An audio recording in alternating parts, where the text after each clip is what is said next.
Good afternoon. How are you doing, Dr. Salem? Hey, good afternoon. Great to see you both back here on the show. Yeah, absolutely. And people don't see Ari, but she's in the background helping us out. So this is a kind of an interesting show we're going to do here, kind of talking about, fertility news, in the news and stuff like that. Like I said, I know we had some interesting topics that we wanted to go over. Um, I guess I'll let you start it off. I mean, I know we talked about a couple of topics. I'm not sure what you want to Yeah. go over first, but we'll hit some of Well, I those. feel like, I feel like fertility has just been in the news a lot lately. And there's no shortage of new innovations, of new policies, of new things happening in our world. And I we get these questions a lot from, our patients, and they're kind of like, what do you think of this? Or what do you think of this? And I thought this would be a fun show. You thought this would be a fun show to Yeah. do. And, we started looking and we're like, oh my God, in the last week, we have all these things coming from around the world. And yeah, I think maybe a fun one to start with, because it's just kind of interesting. And I know you were talking about it, was maybe the study that looked at men's role and men's biological clock with IVF, because a lot of times men come in, and the kind of the onus, or like the general, like, old world view is that it doesn't matter how old the guy is, it only matters how old the female partner is. That's wrong, first of all, and there's many reasons why that's wrong. But here's another study that looks at it. And maybe Dr. Amos, do you want to take us through kind of what the study shows, and we can kind of talk through how we manage this in our world? Yeah, I mean, I can definitely start it off. Um, see here. Um, well, here, let me switch us back here, so at least I'm on there for a second, and let me get us right back to that picture again. So, you know, I think as you said it best, the the idea that men, don't have a important role in some ways has gone back a long time. We always thought the men just give sperm and that's it. But what's interesting is there has been data that's shown that like young women do help versus men, when men are older, having a young woman can help.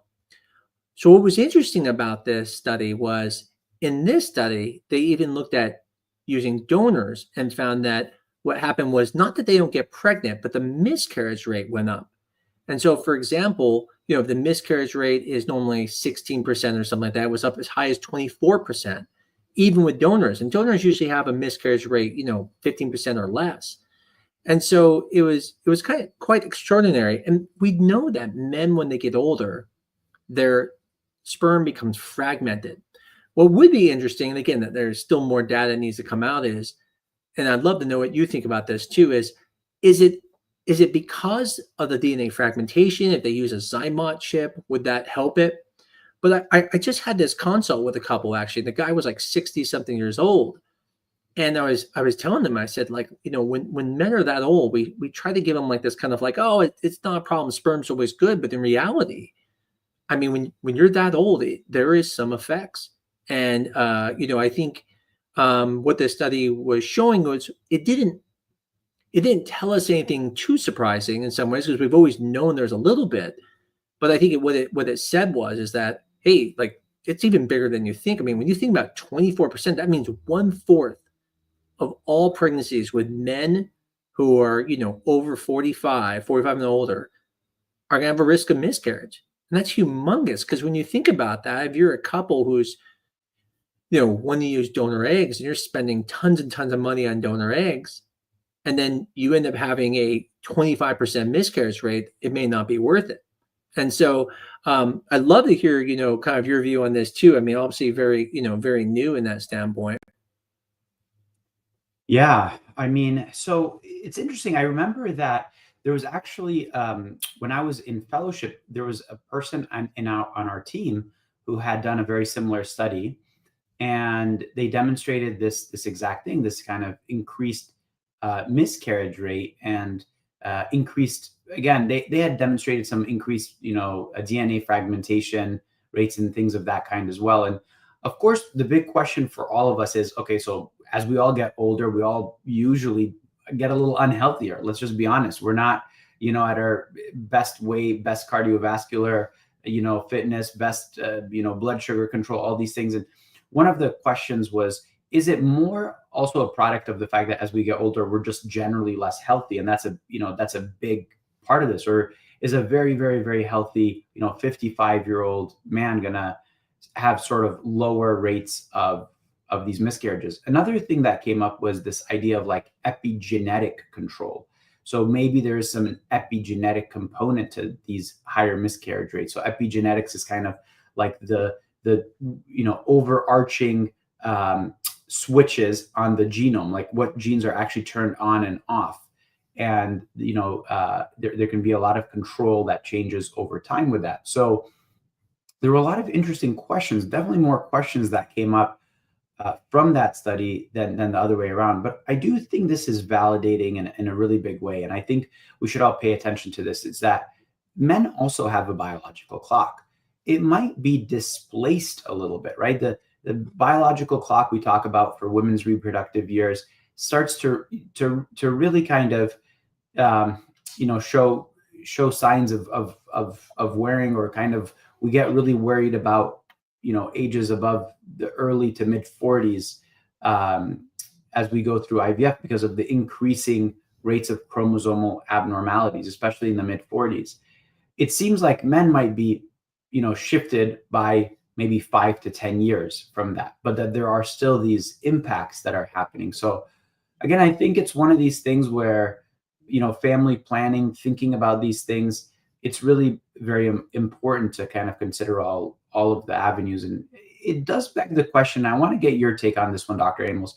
What's the role of freezing sperm for guys? Do you think that if a guy hasn't had kids by 40 or 45, should they be thinking about freezing sperm? Is that reasonable? Like, what are your thoughts on that? Yeah, I've actually said this before. I mean, I feel like everyone should preserve fertility in some ways. And I think if we show that this can't be fixed, right? So I think the first important question is, can this be fixed, right? So obviously when a woman gets more mature and she's, in her, 45, it's almost too late. So for them, there is definitely like a hard cutoff. This does not say you can't get pregnant. It's just saying, hey, there's a very high miscarriage rate, not due to the female side, but due to the male side. But if it could be fixed, for example, like we could use a Zymon chip and that would fix it and the rates go back to normal, then I don't know if you have to freeze in that situation. But there's a caveat to that. I still think, like, I'm going to tell my boys when they're 18 and they can understand this stuff, I'm going to tell them to freeze some sperm, because things can happen. I've seen guys, sperm drop. So, and it's so easy for men that, I mean, it's, small chunk of change compared to women. But the thing is that with men is, as we get older too, there can be other issues that come up. So like, for example, you may not be able to ejaculate as well. There could be other things. So I think it is worthwhile if you're going to want kids later and you're getting older. If this data shows it can't be fixed, there's no way to improve the sperm, then yeah, I think it would be really reasonable to freeze some sperm, because otherwise the only other option is going to be doing a testicular procedure, getting sperm, to reduce some of the issues. But like I said, I really would be interested in finding out, was it because of DNA fragmentation? Like, I'm assuming that's what it is. And then there's the other question too. I think you can even take a step forward, which isn't in the news, but is autism. And there's questions about with men being older, how that can affect autism. And so does it make sense for us to, freeze our sperm earlier when it might be less risky? And then that way it protects our kids as well. What are your thoughts on that? I mean, like I said, you opened up kind of a Pandora's box here of like, now do we start getting to men freezing? Yeah, I agree. I think that the downside of freezing sperm is pretty minimal, and it's not invasive. You go into, a fertility clinic, or you go to a sperm bank or something of that kind. And for a pretty nominal fee per year, you can, keep your sperm frozen. You wouldn't keep it frozen forever. You keep it frozen until you're pretty sure you've, stopped building your family. And I think it it is the second half of the responsibility of, all the women who are out there who are, diligently freezing their eggs. And basically the idea that I imagine is if somebody, freezes their eggs in their mid 30s, and their partner freezes their sperm maybe in their mid 30s as well, and then those people didn't meet each other or whatever happens, and they're ready to have children in their mid 40s, there's a substantial difference in the quality of the sperm and the quality of the eggs if they at that point decided they have to do IVF anyway. Now obviously, you can't use frozen sperm.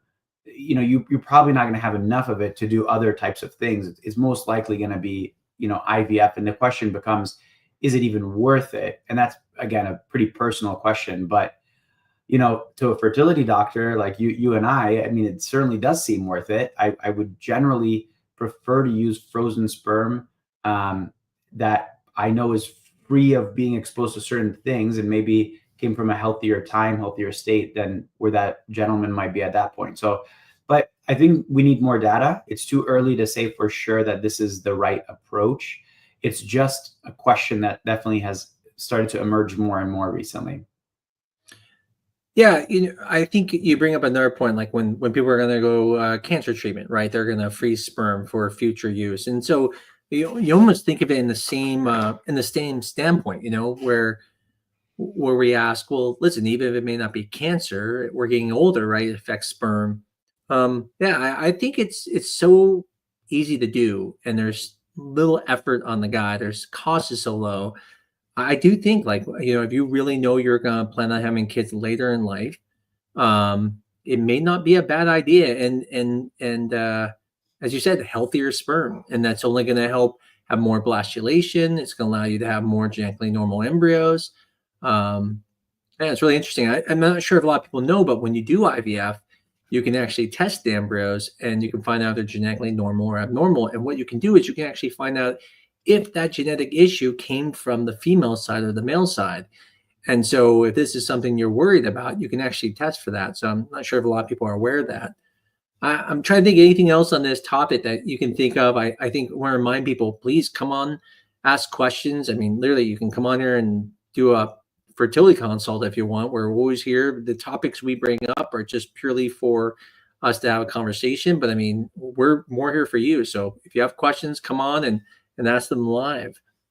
Anything you have to add to this?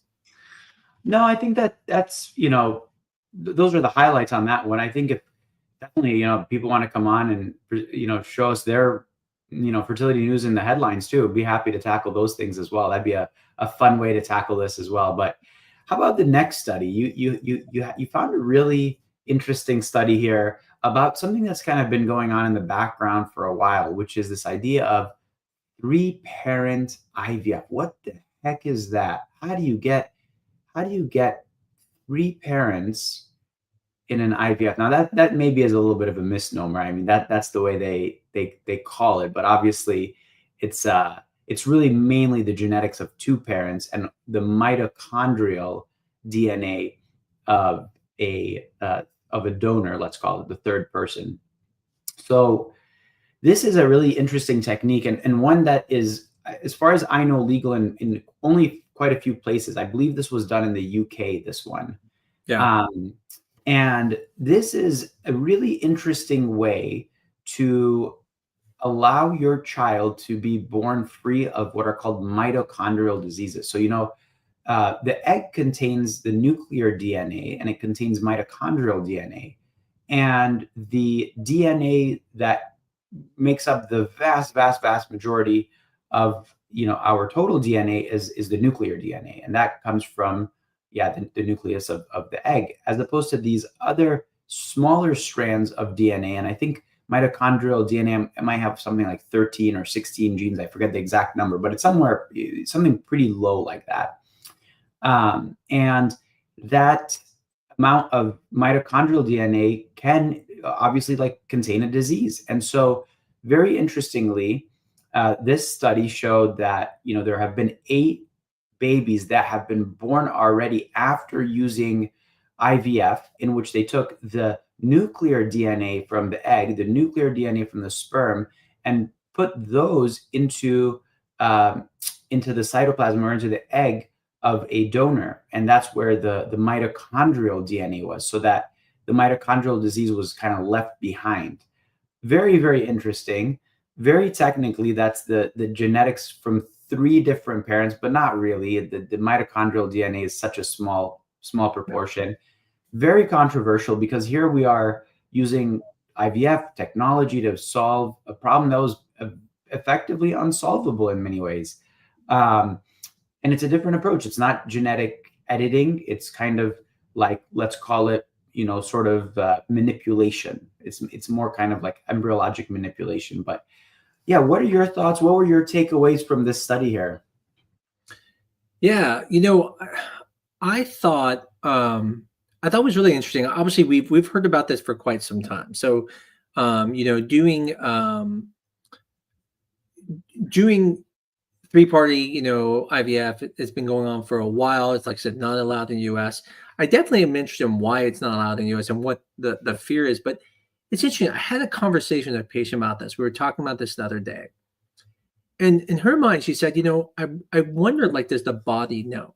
And I don't know the answer to this. She said, does the body know that it's not the original mitochondria? Like, is there some type of signal in the cells that can tell that, like, hey, this isn't from this person, like this didn't come down the family line, and can that create problems down the line? And I think that's kind of where some of the concern is, that like we don't know, what's going to happen with the next life. We don't know if the next of the child of those kids are going to have some problems. I mean, it doesn't seem like it should, but I think that's the biggest concern.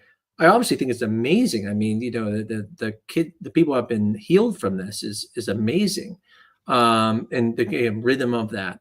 But I think it's just a question of the unknowns, right? What's going to happen to them? Or is it ever going to create a problem? So obviously, this is, we need more time to know how these people will do, how their kids will do, and generations after them. But yeah, it's really interesting, and I mean, obviously, it's the cusp of it. And actually, to me, the next thing is what we're going to go into next, about the next thing in the news. But like I said, I'm not very familiar. Obviously, I don't think you've ever done it either, because it's one of those things that aren't done in the United States. So you would probably get in trouble if you did it. But is that what you've heard, that the reason why the United States doesn't want to do it is for that reason? This kind of like, we don't know exactly what's going to happen to the next family member and stuff like that. It's still kind of too new. Yeah, that seems to be the consensus that we've heard. And I think one of the other things that is of some concern is, of course, the how to categorize the 3-parent aspect of things. I think just with, okay, like what's on the birth certificate legally, how does that impact everybody? Because now technically, 3 people can sort of, point to the fact that their DNA is associated with that baby. And so I think there's a little bit of that. Now, these are things that seem very solvable, right? Like, we've been using, like you said, egg donors for a very long time. We got around that problem. No issue. Like, it's very commonplace now. So I'm not quite sure, why that's the case. I know that the number of people with mitochondrial disease is fairly small. And so that probably there's not enough, capital, or kind of whatever you want to call it, to kind of launch this and push it forward, just because unfortunately for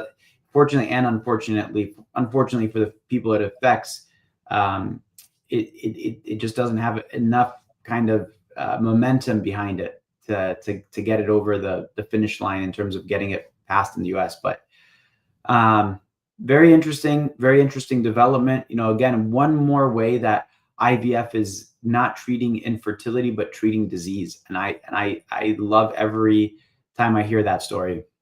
Yeah. I mean, it is a little scary when we don't know what's going to happen, right? I mean, there are things we've done in medicine where we thought we solved something and it created a problem, right? I mean, we find this stuff all the time where we think something is doing good, and later it's not. And right now it seems to be very fascinating, and I'm hoping that it ends up being used in the future to help. And again, like you said, it's not that many people. It's very rare, but again, this is how we may get rid of diseases in the world someday, where we can say, hey, now no one has it other than it happens de novo. Someone asked a question. I thought, that'd be a good topic while we're talking about this anyways, which is they were saying, well, how can you tell which side certain issues come from? They were talking about with PGT testing. I think one thing that's important to know is with this disease, it's always on one side. It's because the mother gives all the mitochondria. But I don't know if you want to talk about it, I can talk about it. But with PGT, when we think of things like next gen sequencing, you cannot tell which side it came on. However, there is a thing called SNP arrays, and SNP arrays is where there are these small little pieces of DNA that we know that goes throughout the genome. And what we can do is we can, after we look at the DNA of both parents or one of the parents, we can know where those SNPs came from. And so one thing that's been happening is we used to do what are called SNP PGT. There are still companies that do that, and they do it very well. What's happened now is a lot of companies are taking these SNPs and they're putting it into the next gen sequencing. So essentially they're kind of running like two tests at the same time. And then now they're able to look at things that they weren't able to look at before with next gen sequencing. And so some companies have few SNPs in them. So there's some companies that only have like 400 SNPs in them. There's other companies that have hundreds of thousands of SNPs in them. And there's some companies that still do SNPs that have like 300,000 SNPs. So that's how they're able to tell those things, is because of those SNPs. They can say, oh, look, that came from that parent, because they look for those markers on that parent and they can tell it came from them. And so if they see there's an extra chromosome and they see all those came from that parent, the parent is the one that did it. But what do you tell people about? I mean, like I said, obviously this is now almost every single company now is adding SNPs to their next gen sequencing. I don't know, what you tell patients as well. I mean, it helps a little bit with triploidy. That's probably the biggest benefit now. Yeah, no, definitely. I think that adding SNP is the right way to go. And I think that more and more, genetic companies are adding that layer. And I think being able to determine the kind of the root cause of where the chromosomal abnormality came from, or the genetic abnormality came from, is helpful. Now, we also can kind of take a step back and say, well, most of the time, it comes from, the contribution of the division coming from the egg or maternal age. So while it's good data to have, but about 90% of the time, and in most cases, it's going to come from that, the meiotic side or the egg side. And so in those cases, I think that it's an extra piece of information when it's not coming from the maternal side. Let's say it's a 50-50 and we're seeing, more coming from the paternal side. Then we're like, oh, this is interesting. Let's see if we can kind of approach this somehow differently. Yeah. But no, I think that the extra layers of sophistication from the genetics companies are good. Now, here's the other side of that coin. They keep adding interesting pieces of information, sometimes not always something that we can act on, do something about. And they keep adding the costs. Yeah. You're getting more, so we need to charge you more. You're getting more, you need to charge you more. And I think there's a point where it's like, well, do we need everything that you're trying to charge for? And I think that's a hard balance, but definitely one that I think is worth, talking with your doctor, your clinic, as you're thinking about these things. One thing I thought was interesting is, so I actually got one of these reports recently, and I thought was really interesting is that they also marked the mitotic disorders that occur, not just the meiotic. And so it would say like, this is from the embryo, not from the mom, not from the dad. So I thought that was really interesting too. Not as common, but still, it was just something I found very interesting. I've had patients who didn't use a company that does it and then want to do it. And then you can re-biopsy these embryos, and as a matter of fact, with this newer data, potentially sometimes embryos that had certain diagnoses could be adjusted. So for example, in the past, we used to call embryos with triploidy that were all female normal because we didn't know any better with next-gen sequencing. And now with SNPs, we may find out they're actually abnormal. So it definitely is, it's like you said, it's good information, but is it really needed for everyone? And some of them they added on, some of them you have to, get their plus model, and that just jacks up the price really high. So yeah. Well, I know, that the next one we'll go into, before, because I want to go into the one that you have, which I think is really great. But before we get into that, I think it's great for us to talk about the update of like what's going on with fertility. It's been 90 days. We haven't heard anything from the Trump administration. We were told that 90 days we're going to have a plan. But I know you know people or something. You've heard some stuff. There's been some rumbling in the news that they're thinking about using I think it was for the birth control or something. They were the program that used to be for that, using that to now use for IVF coverage and stuff like that. And I know you know more about this than me, so I'm thinking maybe you should be the one who should talk about this. Sure. Yeah. No, I mean, I'm happy to. I can't admit that I know a tremendous amount, but it is kind of interesting. I mean, so obviously in the background there are different vehicles that the federal government uses to fund family planning. And family planning has historically, I mean, honestly, probably for you as well, Dr. Amos, in my training, family planning was always around contraception and helping people with contraception or undesired pregnancies, things of that kind. Very important, extremely important stuff, and should always be prioritized. For healthcare for women. But interesting to me, who was very interested in fertility and to helping people grow their families, family planning was never addressing fertility.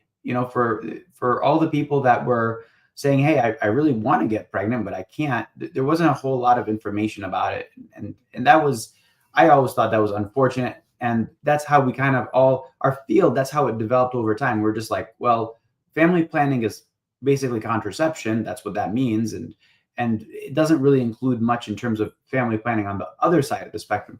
So I thought this was an interesting thing that's been developing, kind of through this federal administration, that they are looking to kind of fund natural fertility planning or natural family planning, in the sense of not natural family planning to prevent getting pregnant, but actually to help you get pregnant. So in developing programs that will help people understand timing out when they would be ovulating and when to have intercourse, how to optimize maybe their sperm counts, how to basic things, but things that are really important for getting and staying pregnant, vitamin D and folic acid and all these various things. So obviously as a fertility doctor, I hope that they increase that in addition to everything that was there before, and that they're not taking away from one side to give to the other. But just an interesting kind of pseudo update. But yes, agree, nothing has come yet of the 90-day IVF mandate there. So yeah, stay tuned on that one, huh? Yeah, I feel like we have to pressure them a little bit, like say them like, hey, 90 days are up. Like what's going on here? Like we Right. all waited. You said you were going to do something, and Release the yeah, files, the yeah, 90-day IVF files. exactly. Like let us know what there. There was something you when you were talking about this, I started thinking about also California. So I know like that was the big thing in California. California, passed their ruling that they're going to have IVF if your company, I believe, is like 100 people or more. I believe the way it worked was, and I think a lot of people didn't realize this, is July came and it's gone, and people were like, why do I have fertility insurance right now? And so I think that's something where, if I remember correctly, if you were under insurance, so in other words, you weren't changing every year to a new insurance company, but you guys just had one insurance that kept going, then it was enacted on July 1st. If you are a company that has your plan change every year, where they, always getting a new plan every year, then you have until 2000, I think it was 2026. And then I think the government is that until 2027. I think that one's even going longer. I'm not sure if you have any more updates to that, but I know, a lot of our patients come from California. And so if they're wondering when they're going to get that, what I'm really interested in, and I know you and I have talked about this before, is when insurances get involved, they sometimes get too involved. Mhm. And I think the nice way that California wrote it was they made it very, specific. Like you have to do 3 IVFs or something like that, right? And you have to do so many transfers. But I thought about this for a while, and I mean, you know, like I know that, like, when we see patients, we try to push them. We try to get a lot of eggs, right? I'm trying to make it one cycle only. Whereas Yeah. I'm not dogging other clinics, but I see people come to me and they're 24 years old and done 3 cycles of IVF. And they're like, why did you do 3 cycles of IVF? They're like, oh, we were banking up embryos and stuff. And so the thing I was wondering is, could there be potentially like a, I don't want to call it a loophole, but the way that places will say, well, listen, for us to get more cycles, we won't push them as hard. So now instead of making, 15, 20 eggs or something, they go, listen, I'm only going to make like 8 or 12. That way, when they have to do it again, they have to use another cycle or something like that, and I don't know. It's just interesting. Like I said, I wonder what your view is on what's going to happen, when it gets involved like this. Are they going to find, are they going to find a way to work around that? Yeah, you always worry when lawmakers start to meddle into medicine too closely because they don't understand the nuances of it. And the nuance that you just touched on is kind of one of the most salient, right? Like you're talking about something that this is not like a surgery where you got to get your appendix out. You only have one appendix, you get it taken out, it's done, it's a done deal. There is a lot of gray area with these kinds of things. And one area that has, been of some concern is, can people sort of not push the gas quite as hard so that people, just like you said, need more than one IVF cycle? I hope not, but the problem is misaligned incentives, right? You start putting the incentives, you're not paying for an outcome, you're paying for doing things. And that's historically always been a problem in medicine. Yep. I wish somehow that we could get to a place where this was, mandating somehow that you're paying for some sort of outcome. That would have made me, and I think probably a lot of other fertility doctors, happier overall, because it feels more just. But of course, this is a little bit different. Yeah, this bill has been interesting. They keep kicking the can down the road here, and it was supposed to kind of go live at the beginning of 25, then it was July of 25, now it's January 1st of 2026. Yeah. I don't know. I'm not a politician, obviously. I don't know what's going on behind the scenes, but it does seem like there are some concerns around the state government being able to actually fund it in California. It is tremendously expensive if you think about they're insuring 3 IVF cycles with unlimited transfers. So I don't know how the economics of that all plays out, but that's a pretty generous benefit. That's in line with the most generous technology companies, just to put that into perspective. Yeah, the thing that worries me is this concept that good intentions sometimes have unintended consequences. I think 2 examples that you brought up were in medicine, when you look at Medicare and like how you get paid. When you get paid for a service, and the amount you make is less, then people just try to push a bunch of people through. There's actually a case, I think it's I was telling someone about the other day, like I think it's in Florida, where there is this like reviews or something, like, and what they found is like patients were not seeing doctors because if they had, let's say, deaths, right? So they look and go, well, this person only has so many deaths, and this one has less deaths, and their score would change. And so the intended goal was like, hey, patients should know like this doctor's had a lot of deaths, and then people would go and rank them better. And so they said this doctor has less deaths, which sounds great, except that doesn't tell you how good the doctor is. The doctor could be a great doctor and sees the most complicated patients. That's why they have more deaths, and the ones who are not. And so what ended up happening is a lot of doctors were not accepting certain patients. They didn't want to hurt their score, which is insane now, right? Now you can't even practice medicine. And this is kind of the thing, my fear I have. And we don't know, but like, let's say they pay very little for the transfer. Let's say in the way, like the transfer, you barely make any money on, and all of it comes from the IVF.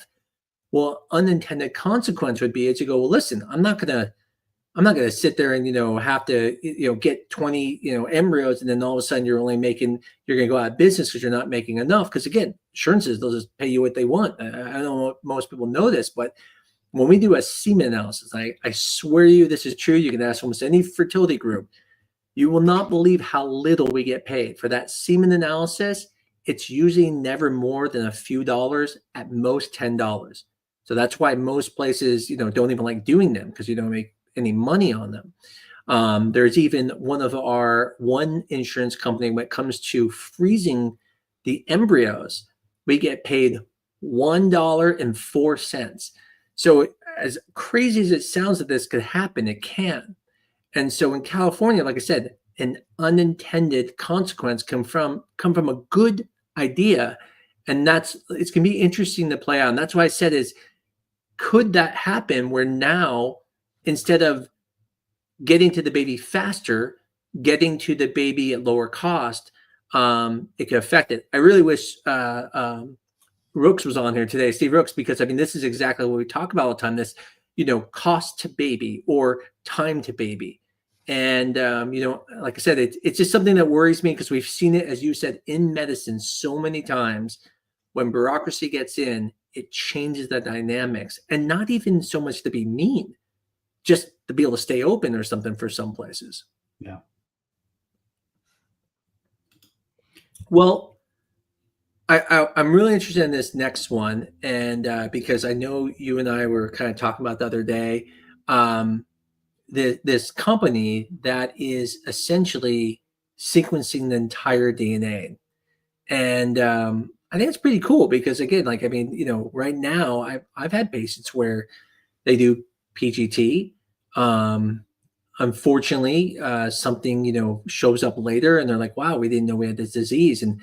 And this is one of the reasons we recommend doing genetic carrier screening. But what this company is looking to do is something different. And like I said, you're the one who introduced me to it, so I'd love for you to kind of be the one that introduce everyone and kind of explain the power of this over. Yeah, no, definitely. This is an interesting very interesting company. They've certainly been around for a little while now. I think it's one of these large venture capital backed, biotechnology companies that is looking to sequence each individual embryo, or not looking to, they are currently doing this.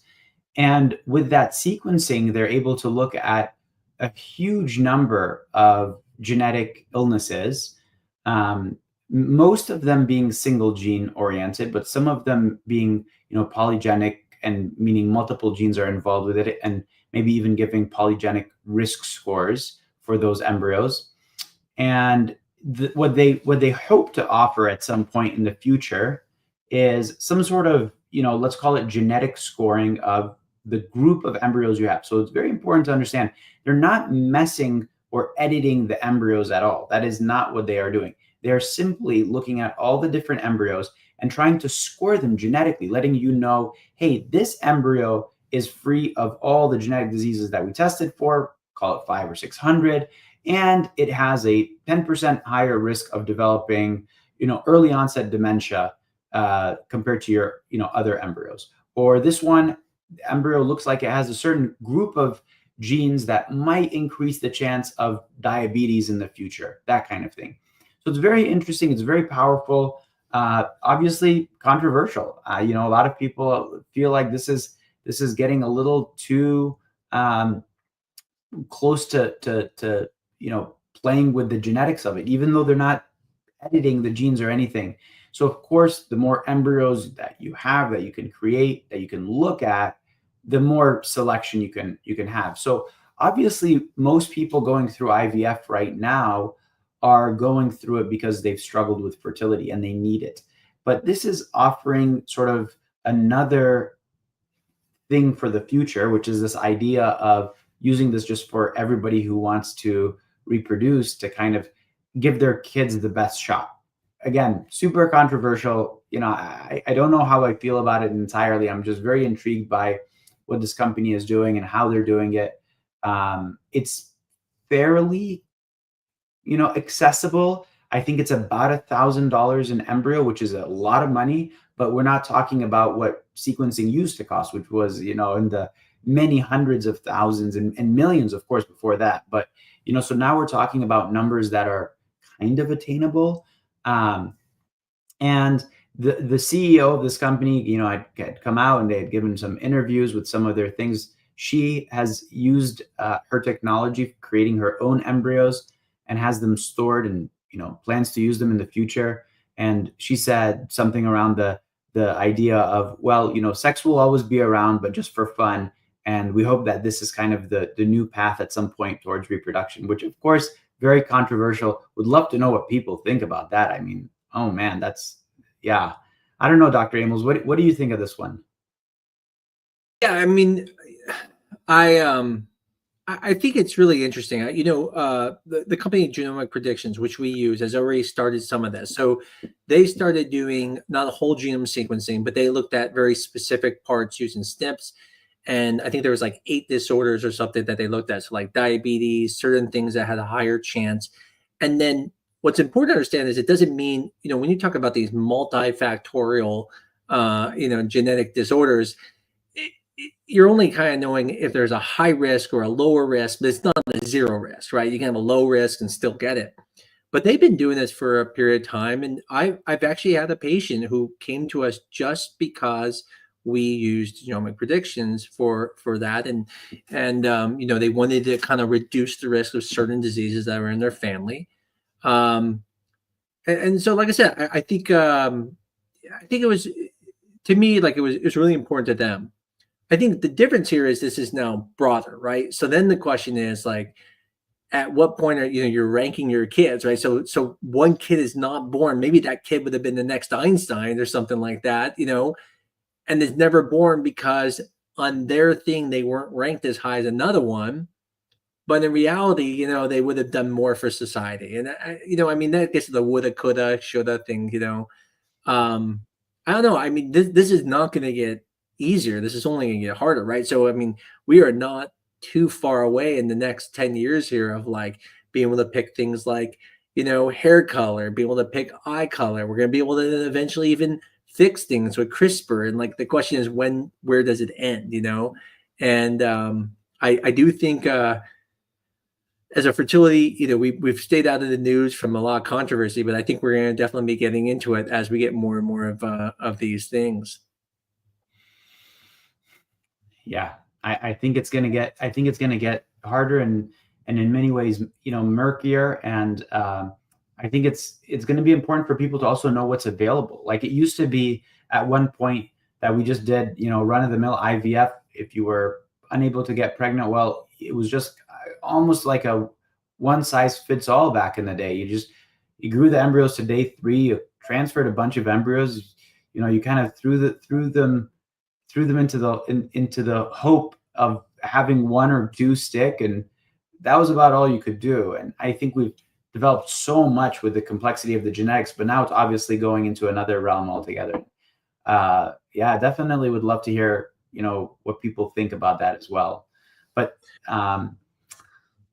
well, yeah, one thing I think it piggybacks on this a little bit is this idea of, like, again, we are always advancing. I mean, I tend to tell my patients all the time when they have one embryo and they're kind of disappointed or something like that. And I tell them that like one embryo PGT tested has almost a significantly higher chance than I did back when we went through IVF and we put back 2 embryos. Mm-hmm. And we've advanced so much that one thing I'd like to talk about, because I know, we're probably got another 10 minutes here or something like that. And again, please come on, we would love to answer questions. But one thing that I'm surprised about is I feel like we've got so good now that almost there's this expectation that it should never fail. And, I have to explain to people sometimes, and it's hard, that this idea that, here's the highest chance you can have. You can't get higher than this. Okay. And everything you do to get better is getting you back to that chance. You're not getting above what's possible. You just can get back to what's possible. And I mean, there's times where I feel like, when people have a failed transfer, there's almost this like disconnect, like, but I did everything. I did this, I did that test. I'm like, no, but even then, still, it's not above that. This is still here. Like 25% of these people are not even an implant. 40% of these people are not gonna have a live birth. And it's what's weird for me is because again, I've been in the same boat as them. But back when I went through transfers, it was like we assumed you wouldn't get pregnant. When you did, we were like, whoa, that's amazing. Most people don't get pregnant. And that was putting two embryos back. And now with single embryos, you have a better chance of going away live birth. I'd love to know, like, what do you talk about with patients? Because it's hard. I mean, I hate when people don't get pregnant. It's personally just painful. I feel like a dagger stuck in me. But like people want answers. They want to know, no, it was this at this point, and this is the problem. And that's how we fix it. And it's hard sometimes. I'd love to know how you talk to patients about this idea of like, there's nothing that went wrong. It's just not perfect. And even Yeah. this testing that we're talking about, this is not going to make it perfect. It doesn't mean there can't be problems. And you're only checking 5 cells. And so if you're taking 5 cells, you can't always say that represents the embryo 100%, especially now when you're talking about small things, right? With big, large chromosomal problems, you're missing a whole chromosome. So 5 cells might be more accurate, but now when you're talking about genes, right? Now you're talking about it may not be as accurate. And so that stuff's gonna have to be figured out as well. But love to have your view on that too. Yeah, no, definitely. I mean, this is one of the hardest conversations to have. It's like you said, because we've gotten so good in many ways that, when the embryo doesn't work out or the HCG is 0, it didn't implant at all, or a miscarriage happens, it's like, well, how could that have happened? Everything went so well. I had a, you know, 5AB, day 5 euploid embryo, everything seems like so good. Everybody was telling me it was so good. How could it have not worked? And I think part of it is we're still in the dark about a lot of things. We're still in the dark almost entirely about what those genetic and molecular events that are happening at the level of implantation really are, and what are the most important signals there.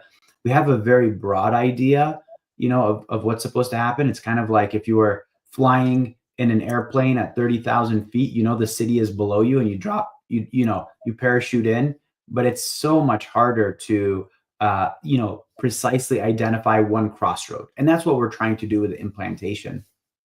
We also know that there are other genetic issues outside of PGT. There are a whole host of things. And actually, some of these genetic companies are uncovering some of these. Orchid is looking into it, Genomic Predictions, a few of these other ones are looking into other genetic issues that we could, analyze the embryo, and they're known to be highly associated with implantation failure, let's call it. So that's hopefully where the field is going, maybe help us get 3, 4, 5% better.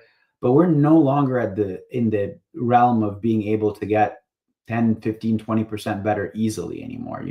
Our best embryos, they're implanting, leading to live births, as high as 60 to even 70% with some types of embryos. So, this is going to be very difficult to get much better quickly. Now we're looking at small margins. And I think the other part of it goes back to what you were saying, Dr. Amos, which is, back when I know you went through it, and when, a lot of people that we know went through it, it was more seen as a numbers game. Like, all right, I knew this is a marathon. I know I'm going to have to do a few transfers probably before I have one hit, but I hopefully will hit. And, I think as fertility doctors, like, we're really everybody's biggest cheerleader, because we've seen it work so much, and we feel like most of the time, if you can just stick with it, it's probably going to work. But obviously this is a really hard space, because there's that one person, that one couple that we feel terribly for, where you've tried everything and it doesn't work. And, they only have so much bandwidth to keep going, and we have to kind of switch tracks. So that does make it hard. There's a certain uncertainty to it. Yeah, I mean, you just said it best, I think, when you said, like, we're not going to have these bigger, wins. You see this in everything. So, for example, I like sports, so I'm bringing up the NBA here. But if you look at the NBA and you go back years and years ago, right, in the very, very beginning, I mean, there was usually like certain players are just so much better than everyone else. It was, the difference was amazing. And then, as the NBA kept going, like it got a little less. Obviously, you have Michael Jordan stuff, and then less. And now, even now, like the best players are not that much more amazing than other players because the level everyone's got up there. And that's what we're even seeing in our field. As you mentioned, I mean, you can just look at the national averages. I mean, the national average in the country is at 50%. I mean, that's amazing. That's higher than the rate it used to be from the best clinics in the world back when I went through. So you're exactly right. Like, we probably are getting to the pinnacle. The only way we're ever going to get to 100% is going to be either where we have, like surrogates in the lab that we have that are doing everything, and we're able to control every little thing in a petri dish. And eventually we can do a full genome, look at everything. And it's not going to happen. And so I think the reason why we're starting to see that is because just like in the NBA, where people are getting so healthy and so athletic that we're starting to see less of that difference. We're starting to see less of difference between clinics now because of that fact. Now, I do think there's still differences between clinics, but it's smaller. And the same thing, the gains are going to be smaller that we make. And I think you hit the nail on the head on that. You and I have talked about, I think probably the max is ever going to be like 80%, close to that. And that might be the max ever. And I still think that's a ways away until we get to that point. Yeah. I saw one person ask a question, and I've seen a couple questions where are some things that we've already talked about. So like, for example, one person was asking about mitochondrial embryos. I think they're talking about the three-party DNA, which I would let you guys know we do record this show. So you can always go to our YouTube channel and you can rewatch the show. And we did talk about that in the first 15 minutes. So if that's something you want to hear about, don't think that if you missed it, you can still go see it on our YouTube channel at Sperm Meets Egg on YouTube. I'm trying to think anything else you have to go. I mean, otherwise, I said, this is a really great, interesting show. And, I really wish people would come on. I'm telling you, don't be afraid. We won't make fun of you. We'll make fun of ourselves. And, we're willing to even, like I said, do a full consult for you on there. We really want to answer questions because you guys have better questions than us. We just talk about boring stuff. Yeah, no, I feel like our patients always bring up the most interesting little articles, little things. So yeah, we'd obviously, this is another topic that if anybody in the future episodes, if you want to come on and talk, hey, I saw this, news article, I saw this recent study. We can't always say we'll have something smart to say back, but we'll at least try to see if we can tackle it for you. Exactly. Well, on our way out here, like I said, I really appreciate you always doing this with me too, man. I appreciate everyone that comes on and watches this. And again, I really would love for people to come on. Again, you don't have to show your face. So if you didn't make it this time, then you can make it the next time. We got a couple really cool shows coming up. One of them, I think you guys are going to be really impressed with. One of them is, if you've ever heard about the sperm race that was in California. So I met the person who did that one and did that whole thing. And so they're going to come on. We're going to talk about this sperm racing that they were doing. And then some other great guests, some really good fertility doctors out there we're going to get on here too. And I mean, if you like I said, it'd be great to ask questions. So I appreciate your time. Anything you have to add tonight? And I'm just pretty pumped to listen to the sperm race. I did see that, and so yeah, I'm really curious on this one.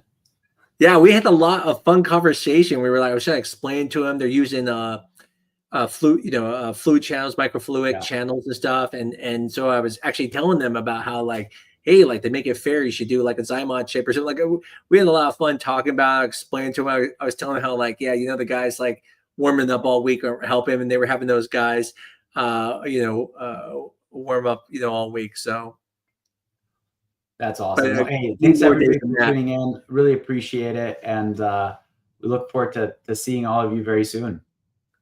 Have a great one. We'll see you again in about 2 weeks.